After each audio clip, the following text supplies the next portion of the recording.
Hi, good afternoon, everyone. Good afternoon, and thank you so much for joining us today on Lesleye Starts a Conversation. And thank you so much for tuning in every week and leaving your comments, your love, your support. It is really, really appreciated. I really do appreciate everything, all your support. And I really appreciate all the beautiful guests who come on the show and talk about their life experiences. So thank you so much to everybody. And today we have another amazing woman who is going to be talking regarding her businesses, her charity work. So yeah, without further ado, say welcome to my guest, Tina Norbury. Yay! Hi Tina, thank you so much for joining today. I really appreciate it. Hi Lesleye, and thank you for having me. I do really appreciate and I feel most honored. Oh, thank you so much. That's lovely. That's lovely. So before I ask Tina any questions, let me give you a little bio of Tina's life. So Tina was born in Zimbabwe and she now lives in Harrogate in North Yorkshire. She is communication and PR. You know, I was reading this earlier because I've got to get my wording right. I was reading this earlier. Anyway, so she's a PR strategistic, did I say that right? Strategist, that's it. Strategist, working successfully with community groups, charities, both locally and across the world. Tina is the founder of Whispers of Comfort, a charity organisation that supports people with silent disabilities, mainly those on the Autism Spectrum Conditions in South Africa, United Kingdom and Zimbabwe. Tina is also the director of Comforting Hands Recruitment, an international healthcare recruitment and training company. Tina qualified to a master's level in politics, communications with a first degree in politics and law. Tina has used her expertise to help individuals organise further their ambitions, skills in managing communications and campaign strategics, facilitating and learning, coordinating research projects. A passionate, now you need to explain to me as a dyslexia, you need to explain to me, Tina, because I've checked out this word and this is an amazing word. You tell me how you pronounce it. Philosopher. Philanthropist. Wow. Philanthropy. What an amazing word. And that was the first time I've seen that. So I was like, oh, wow, I've got to look up this word. But thank you so much, Tina, for joining us. And wow, you've done brilliant, some brilliant work. I'm so interested to hear all about your silent disabilities and what you do there. And what does that mean to you? In fact, I'll take you back, Lesleye, to year 2000, because Whispers of Comfort didn't start as a silent disabilities organization. It started as a disability, supporting people with disability in Zimbabwe. That was year 2000 and 2000, beginning of 2001. Life happened, Lesleye. Life happens at times.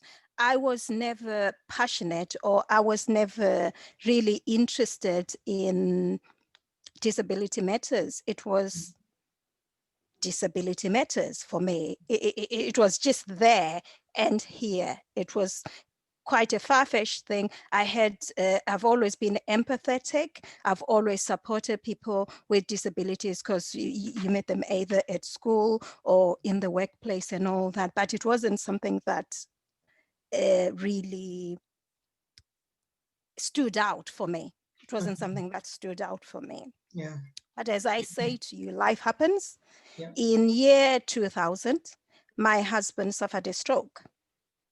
And that's when I had to learn to understand a disability in the family. So at times you are thrown into these things because life happens. And subsequently in year 2002, he had arterial thrombosis and he lost his leg. So obviously disability was then upon us. And because of that, I started looking at situations. And at that point, we were very lucky, or maybe say blessed, because we could afford to take him to South Africa. We were still based in Zimbabwe. We flew to South Africa. We had to get what's called Mars aircraft, flew to South Africa because he had to go for a quick operation because the clot was on the left-hand side of his brain. So we quickly went to South Africa. Thank God everything went okay. Yeah. But we stayed in South Africa for about 4 months because he had to go through all sorts of therapy, physiotherapy, speech therapy, occupational therapy, everything, because he couldn't speak. Wow. All went well. After 3 months, all this therapy, and me being nosy and wanting to find out how this, because I like challenging, because I didn't want the nurses to be telling me this and that and me not challenging. So I would go and read about things, say it's something, I'll go and read about things, and the next thing I'll be challenging them. Why don't you do this? Why don't you do that? So that's how I got interested in disability matters. And it stuck with me. When I went back to Zimbabwe after his operation and all the therapy in South Africa, my heart softened. My heart softened. And I've got a sister who works in a little town called Gweru. It's a town outside Bulawayo, where I grew up. And my sister worked at a school where there were disabled children. And my heart I looked at those children and I said, you know, these children are struggling. Parents can't afford. My husband is here now because I could afford, we could as a family afford to take him to South Africa and go to a private hospital. And that's how I started Whispers of Comfort. It was never incorporated. I continued later on, fast forward, we came to the United Kingdom 2002. And then I continued sending wheelchairs, sending food, whatever was needed for the children in Gweru. And then first job I got, this is where the silent disabilities comes in. The first job I got was as a learning assistant at Harrogate College. Offered job, learning assistant. Okay, what do I do? Initially, I was supposed to be helping students who ESOL students, English for speakers of other languages, helping them with either in class or helping them with assignments and things like that. And then through career development, I was introduced to dyslexia. Like, whoa, what is this? Because where I come from, I thought, what is dyslexia? What is dyspraxia? Then we went on to dyscalculia. Like, oh, it gets more exciting here. But I went and I was trained at Harrogate College, all these silent disabilities. That's how I knew that silent disabilities, because I used to think, well, it's either when somebody said, well, or struggled to read something, I would say, well, come on, you're daft or you're lazy. That's how blunt I was. I used to think, come on, stop being daft, basically. And when I learned, now there's so much more to it. Yeah, and when I learned learned how the challenges are, I then thought, do you know what? Back in my country, this is not very known. And what I'm going to do is to support people from our community here in the United Kingdom and back home, support them to understand these conditions and help the children, because some children end up being sidelined because there isn't suitable support or they haven't been assessed properly. So that's how silent disabilities, so that was 2004 till 2008. Then after that, I was then introduced to autism. I got really excited with that as well. So I spent, I would say, from 2004 till 2017 working in academia and with people on the autistic spectrum or all these silent disabilities. Wow. That's where you see the reference with research projects and that. And I can never ask for anything different, Lesleye, because Yeah. I've learned a lot from Yeah. people who are on the spectrum, be it in the workplace, be it in an academic setting. Anyway, I've learned a lot, Yeah. and I've given back as well Good. in terms of saying, have you looked at it this way? And it's taught me to be patient and empathetic to situations. Yeah. So that's how the silent disabilities Yeah. was attached to Whispers of Comfort, Yeah. because there is a lot of things with, I'm well versed with, or I'm quite sympathetic, and I'll always help people with physical disability, because sometimes people with silent disabilities will have a physical disability as well. But I choose, or Whispers of Comfort, the objectives of Whispers of Comfort is silent disabilities, because sometimes you look at someone and you think, They're they're all all right, right. aren't they? Yeah. They're all Yeah. right, you They're know. right. They're fine. Yeah. But until you get to understand them and understand the challenge, then that becomes a problem. So I would say that's how I got interested in silent disabilities. Life If you happened, work- Yeah. and then career development, and I'm here now. Yeah. Excellent. No, excellent. So do you work with a lot of people then who have got autism and dyspraxia, dyslexia? I've worked with a lot of people with autism and dyspraxia. Lately, I've been looking at, we got funding with the community or the big lottery. We got funding to support people who come from Black ethnic minorities, to support the parents, mainly the parents with children who are on the autistic spectrum or other silent disabilities, to Yeah. support them to understand more and to have their own voice, because we take it for granted that the cultural aspect plays a major role. It plays a major role, and I find that working with the parents, subsequently you're working with the children, Yeah. because parents sometimes find that, what I've heard, that some of the parents are saying, well, there is support out there, but it's not tailor-made specifically Yeah. for what we want. I want somebody who can identify, or somebody who can speak my language, or somebody who can identify with my culture and see where I'm coming from. So that's the project which is running at the moment. We meet once a week.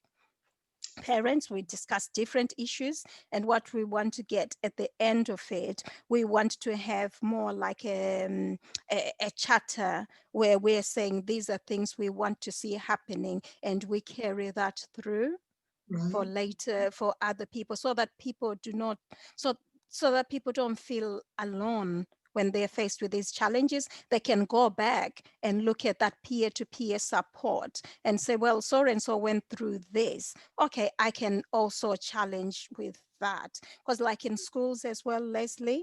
Right. Okay. So just give me an example of what the sort of work what you actually do with a family who approaches you and says, you know, their child has dyspraxia or, you know, dyslexia. How do you put that work together for them? We will have an assessment, obviously. What do you, because what we do is mainly advocacy work. It's their voice. What do they want to see happening? Do they know the services that are available to them in their community? Do they know what the SENCO at the school can help them with? Do they know how social services are not always people to shy away from? Do they challenge the system and say, I know you've recommended this, but what about this as well?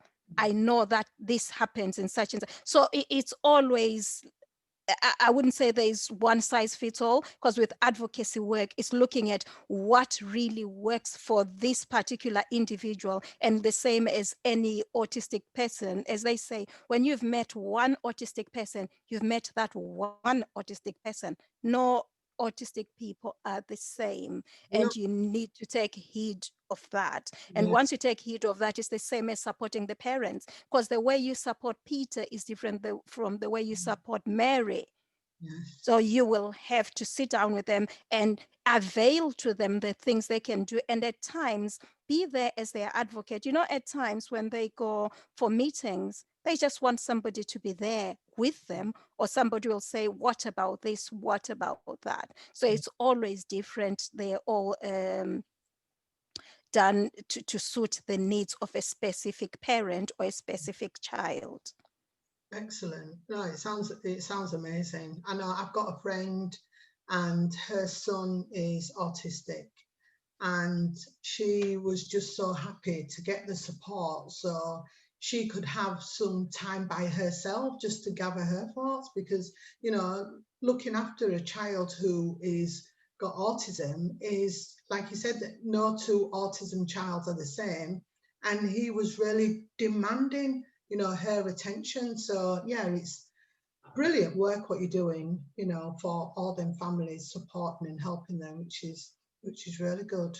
Yeah, and how did you come up with this name? Because the name is a beautiful name. Whispers of Comfort. I realized that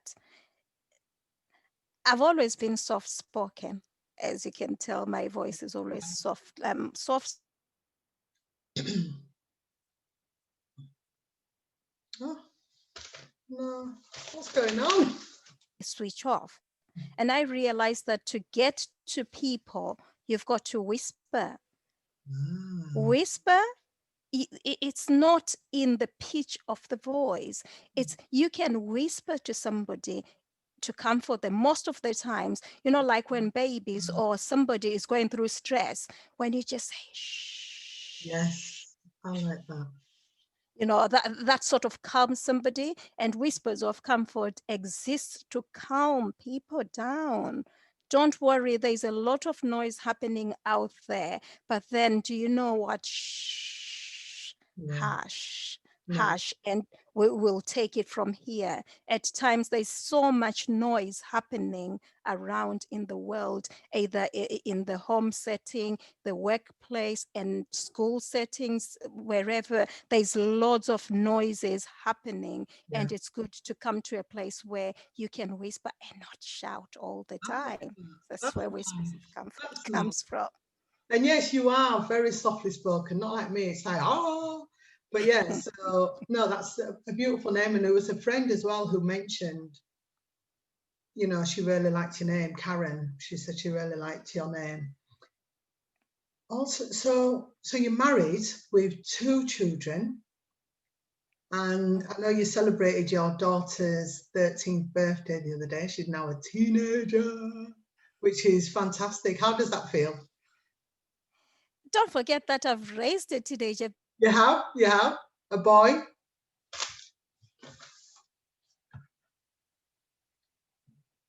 What's going on with my connection? Tina, can you hear me?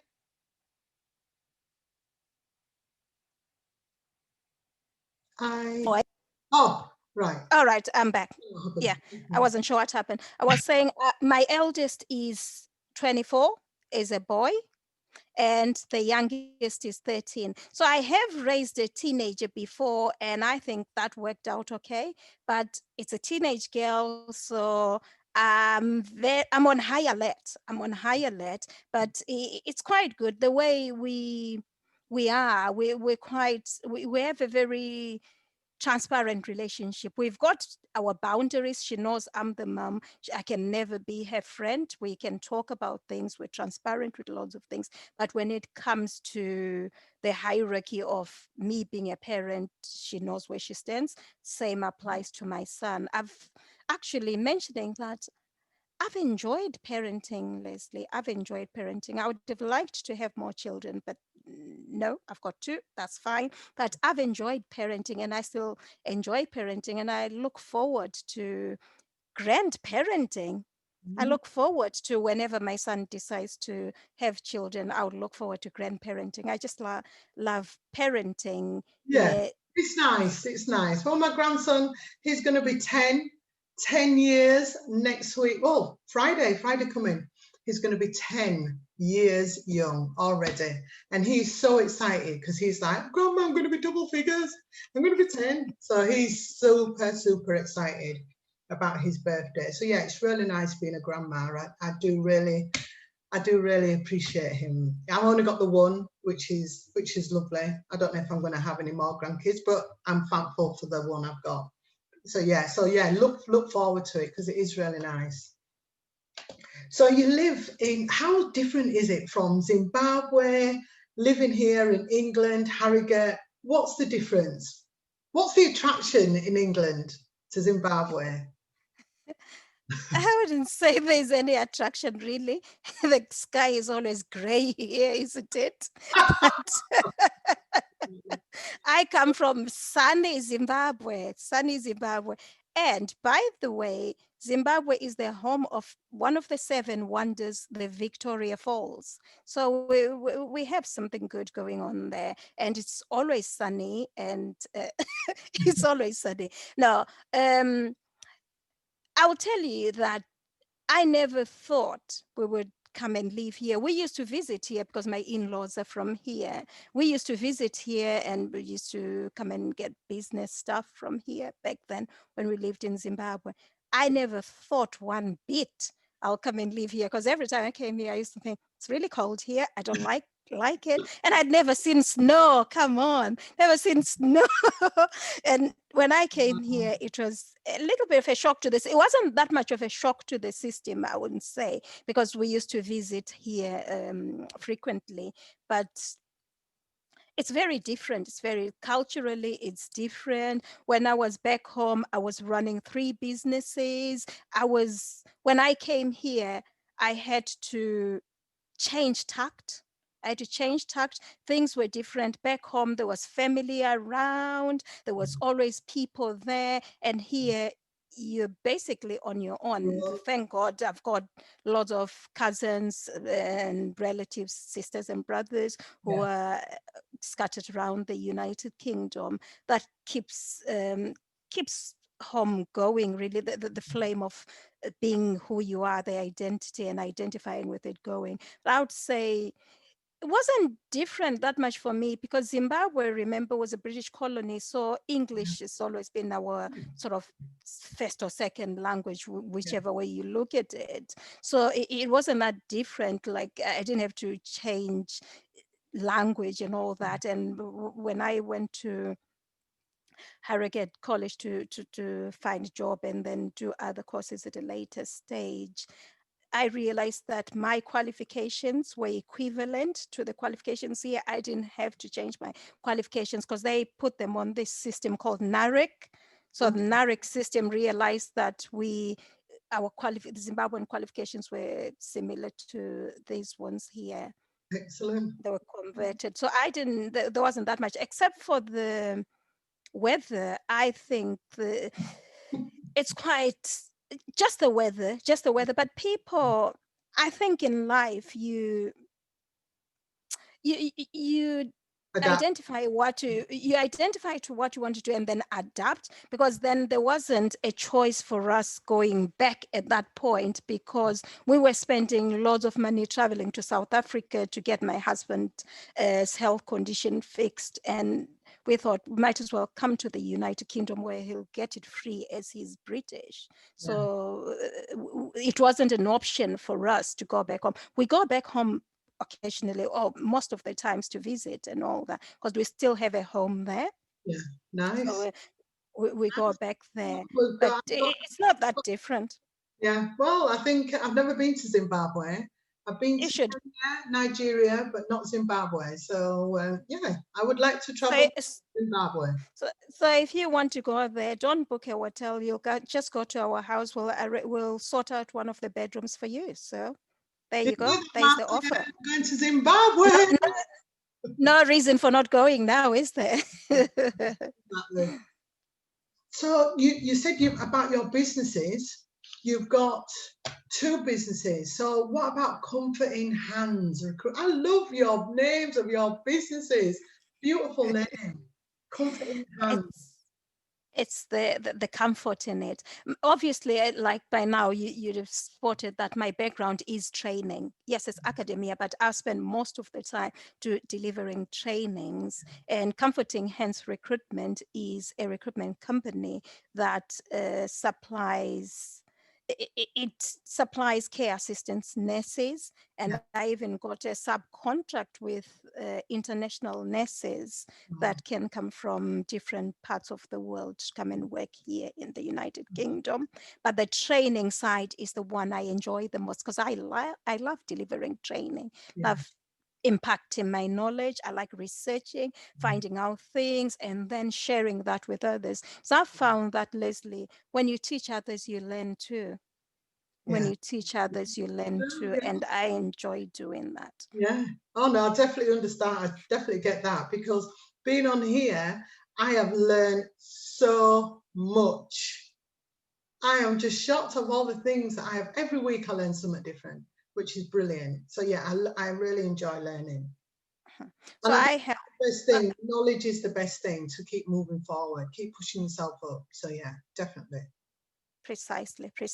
So initially when it started, it was a recruitment and training company, but I found that I got lots of other people coming for advice, consultancy services for their startup businesses, how to help with lots of different things. And I've recently, in the last 1.5 years, delved into that as well, helping startups with their either policies or with their we're putting systems and processes in place for starting up a company and ensuring that you've got all the paperwork.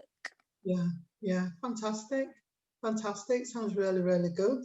So how have you been managing through COVID-19? What sort of impact has that had on your lives? It was quite challenging initially, but it looks like things are getting a little bit better now, because we, as I say, like our temp staff would go to care homes and most of the contracts just went. I only had about 10 contracts and I lost all those. I was left with only 2. So it was a shock to the business system. But we are here. It's not just us. And I'm grateful for those 2. And the other work that I do, the training work. And we also, Comforting Hands Recruitment has online courses as well.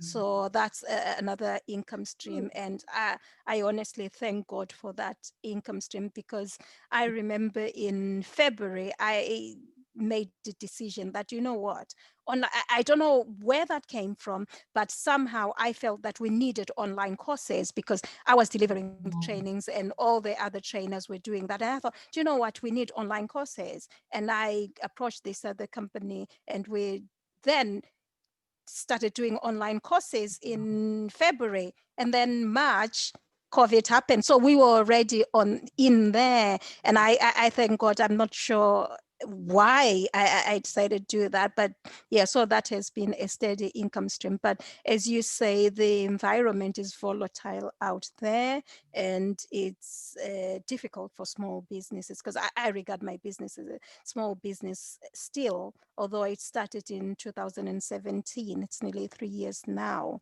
I still feel it's a small business, and I'll never want it to grow to a big business, because it's the expertise, and I like working with a small team. You make an impact. It's not in the corporate, in the big wide world there. Yes, the business needs to be profitable, but the business, I find, that needs to always, I believe that a business needs to uphold to its original values. And our values as Comforting Hands Recruitment is to serve those other small care homes. No, we don't want care homes that has more than 25 beds or even 15 beds. You want those small care homes who are run by small, like families. Yes. Those small, because then that way there is that relationship going there. And I always believe that it always works, small businesses helping each other. That's so we will never be a massive like multimillionaire. We're not going there. We're going to grow steadily and develop different income streams. But in terms of wanting it to be a multimillionaire corporate, I don't see that happening, because the reason I started it is wanting it to be a nice and cozy, steady income stream that will be passed on to my children. Nice. So yeah. Nice. No, it sounds really, really, really good. And so what made you get into business? Why, what made you start? I know you was talking about your husband and dyslexia, but what actually pushed you to actually start it? And why your own business? Why not working for a company? I got frustrated actually at work. I got frustrated and I thought, do you know what? I can do this. I just gave notice just abruptly, because I felt that I'm one person who likes to grow. Yeah. I like to grow. And if I feel that I've hit ceiling and I'm not growing, my time is precious. When I hit mid-30s, something changed in me. Something really changed in me. And I started thinking that I need to live a purpose-driven life. I need to make an impact. If I'm in somebody else's space and I do not fit in that mold, I will step away. I'm quite happy doing that. Life is what you make it. And if you want to make an impact, you can do it your way and have other people who think like you, like-minded people. There's loads of what they call your tribe. You can have your tribe out there who think like you, behave like you, and share the same vision with you. So that's why I started business, really. Fantastic. I never really saw myself as starting my own business, but now I want to start my own business. I definitely want to do that, because I decided, last year May, so it's over a year now, that I was just going to leave work. Enough was enough. I needed to step out of it, and it's just been amazing. I'm so glad I've done it. And that I'm here in Manchester at university and loving it, having a fantastic time. Can you hear me? Yes, I can. I thought I'd lost you then. All right. Okay. So I know through this pandemic, it's been really, really hard. It's been really testing on people's mindset, mental health. How has that impacted in your life in any way, or how do you feel? How have you coped throughout in your personal life? How have you managed and looking after your family? How has that been? Actually, I'm always on the receiving end, because I think people think I'm emotionally agile. So people will load me with all their problems and expect me to fix it all. So I don't know what gives people the impression that I can fix anything, but I find that with family and friends, You're nice and softly spoken, you see. That's what it is. because so I find that people are throwing things at me. This is happening. But I was, again, somehow, like, I would say, I sometimes look at myself and think I'm rightfully placed at the right time to do things. Yeah. You feel as though your life is sort of planned in such a way that things just happen in your favor. I just decided 2020, I'm going to do that mental health first aid course. And I thought, do you know what? I've always wanted to do it. Actually, 2016, I heard about this course and I wanted to do it. But because then 2017, I started my own business, I didn't have time. Not realizing that that's the best thing that could happen to anyone. Then I did that course beginning of the year.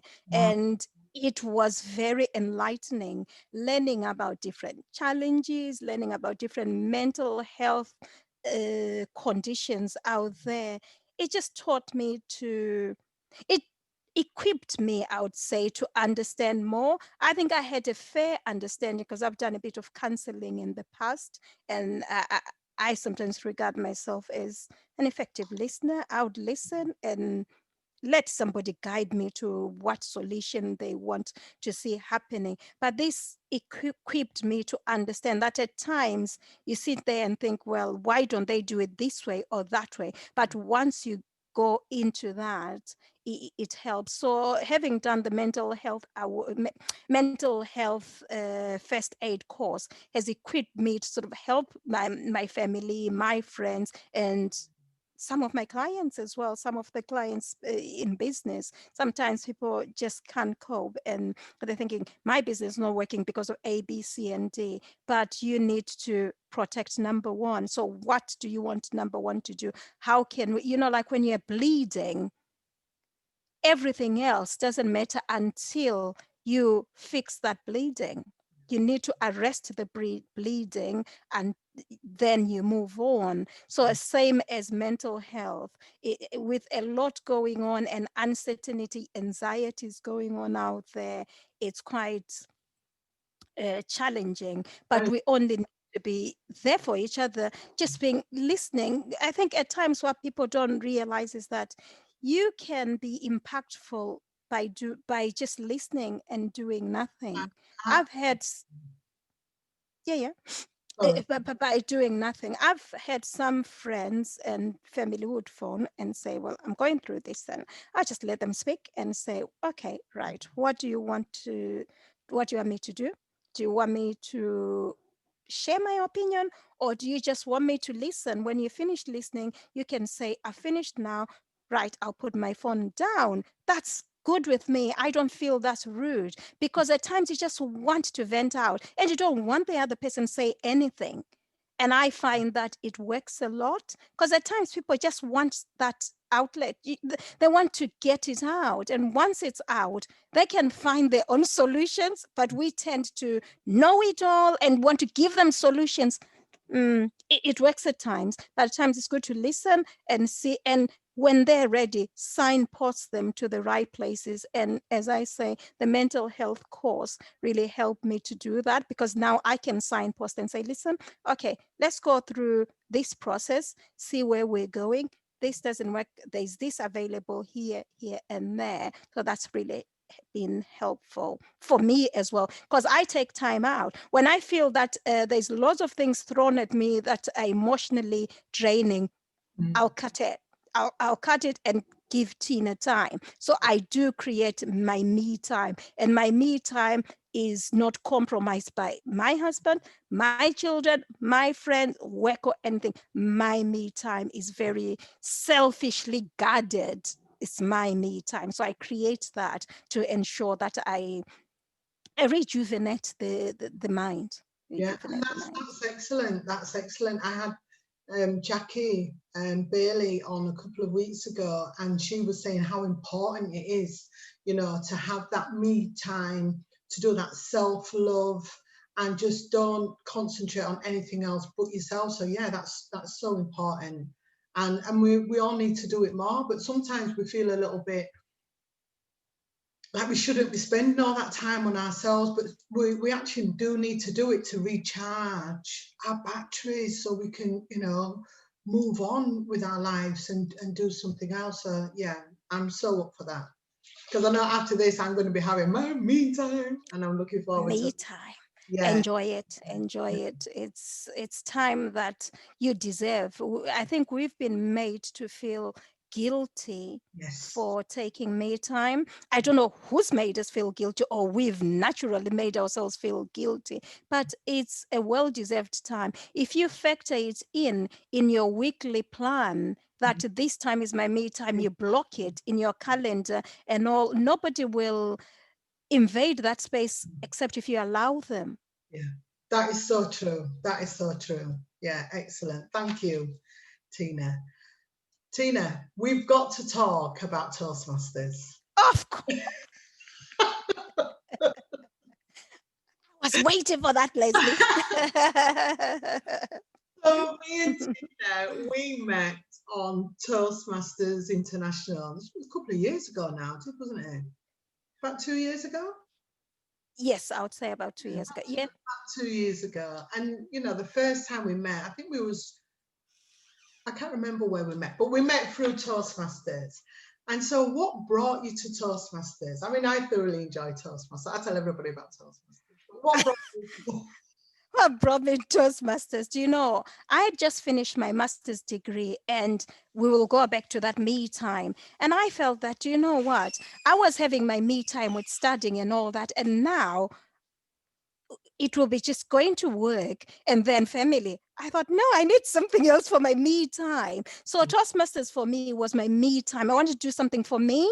Yeah. And I looked and I remembered that when we were in high school, we used to do public speaking and things like that. It was called Toastmasters as well and things similar to that. So I looked for Toastmasters and no, actually, I didn't look for Toastmasters. I was talking to a friend and saying, do you know what I miss? I really miss something like Toastmasters. We can do public speaking and things like that.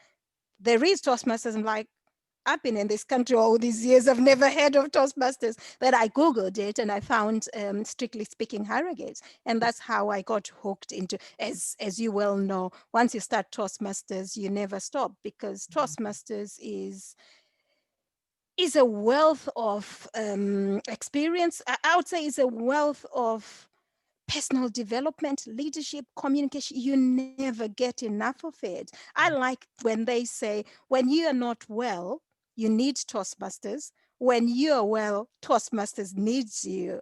I love that. Because when I'm feeling down at times and I think, do you know what? I just need a pick me up. When I go to Toastmasters, I come back a different person, because Yeah. I get either motivational speech or I hear somebody giving a valuable feedback. I see different people, and it's a pick me up for me when I'm down. And when I'm okay, it's my way of giving back, and it's the best.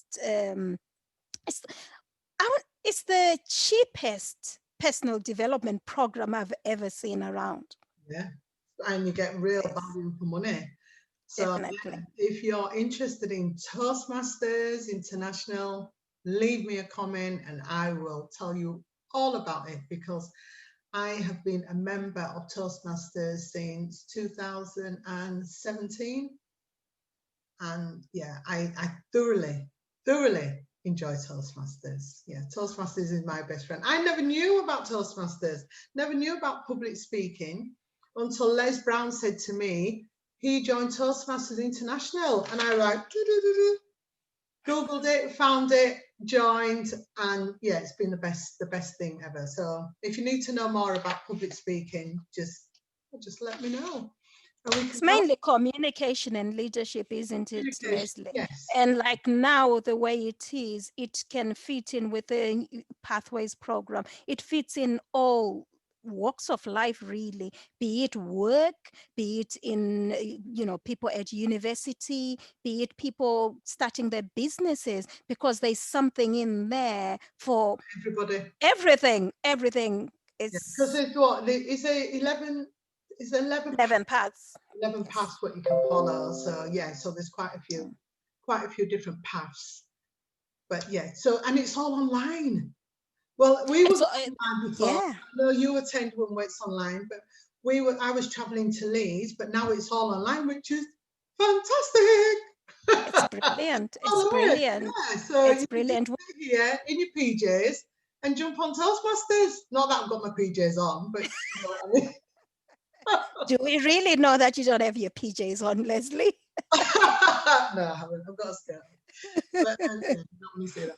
But yeah, so Tina, yeah, I think it's been absolutely brilliant having a conversation with you today and talking about all the work, what you're doing. How can people get in touch with you? People can get in touch with me through, people can two ways. If they want to get in touch with me for the charity, which is Whispers of Comfort, as I say, that donations are always welcome. And if people want to volunteer with the community work we're doing just now, the advocacy community work we're doing just now, they can get hold of me, Tina, Tina dot Norbury, Norbury, at whispersofcomfort.org.uk. So it's Tina.Norbury at whispersofcomfort.org.uk. I'll give you also so that you can put it on your chat if you want to. Yes, no, But that's for the business, which is Comforting Hands Recruitment, similar, it's tina.norbury at comfortinghandsrecruitment.co.uk. So tina.norbury at comfortinghandsrecruitment.co.uk. Or if you go on the websites, the Whispers of Comfort one or Comforting Hands Recruitment one, there is a contact form there. You can reach whoever, and if you put my name in there, it will reach me somehow, or one of the consultants or somebody else will reply to your query. fantastic. And so can I ask, are you recruiting at the moment? Yes, we are. Yes, we are. Recruitment is always. You heard Remember, she's recruiting.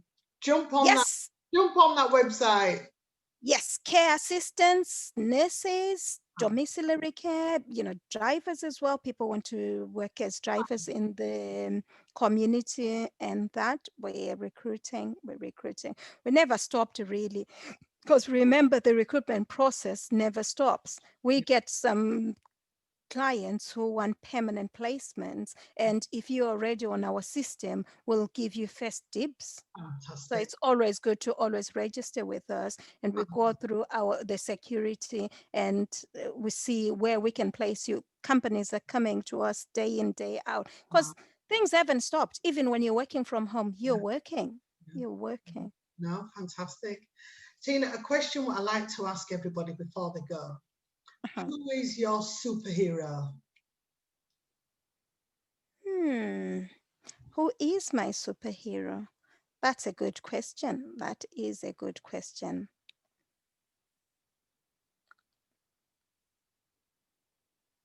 Come on. My superhero is my late mother, Lesleye.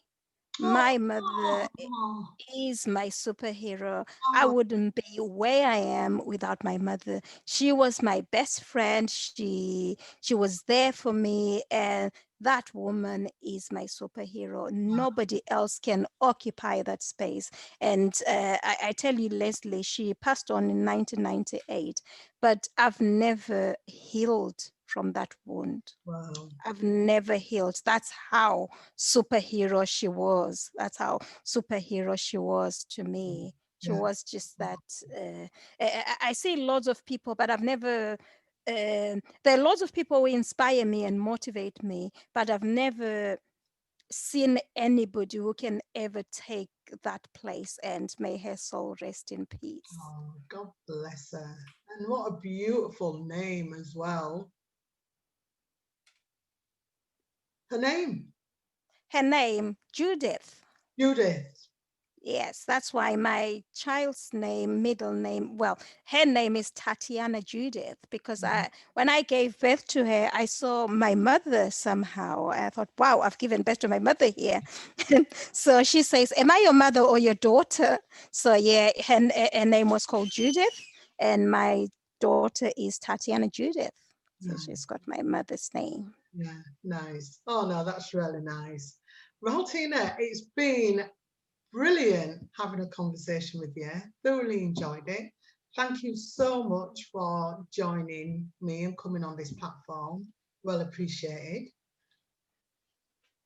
Thank you, Lesleye, for having me. And as I said, I feel most honored for having me. It felt very relaxed. It didn't feel as though it was an interview at all. And thank you for making it relaxed, because I think I was tense and thinking, I don't know what's going to be thrown at me. But it turned out to be interesting, and I've enjoyed it. Thank you for having me, Lesleye. Thank you so much, Tina. I really, really appreciate that.